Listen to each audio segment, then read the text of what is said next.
সন্তানের পেছনে মানুষ নামাজ আদায় করে, ওই মা বাবার কপাল ভালো যেই মা বাবার সন্তানের কাছে মানুষ দোয়ার জন্য দৌড়ায়।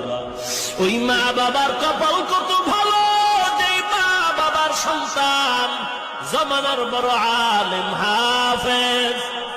এর যুবক অনুরোধ করে বলছি, যদি আমগো চাকরি নাই, আমরা সার্টিফিকেট পাই নাই, আমরা কওমি মাদ্রাসায় পড়েছি। অনেকেই তো বলে কওমি মাদ্রাসায় পড়ে কি লাভ, চাকরি পাওয়া যায় না, চাকরি নাই।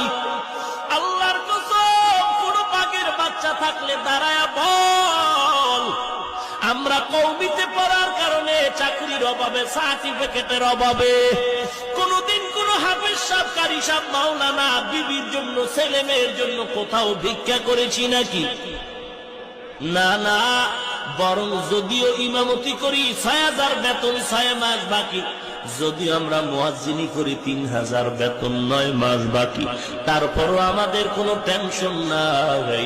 কারণ ৫০০০ টাকাও যদি পাই, হালাল পাই ৫০০০০ টাকার থেকেও বেশি বরকত। ও নবীর উম্মতের দল, বর্তমান সরকার বাহাদুর চায় আমাদের মাদ্রাসা, কওমি মাদ্রাসার সার্টিফিকেটকে সরকারিভাবে মান দিবে, সনদ দিবে, স্বীকৃতি দিবে। আমরা আমাদের ওলামায়ে কেরাম মুরব্বীরা বলেছেন, আমরা দেওবন্দ মাদ্রাসা ভারত সরকার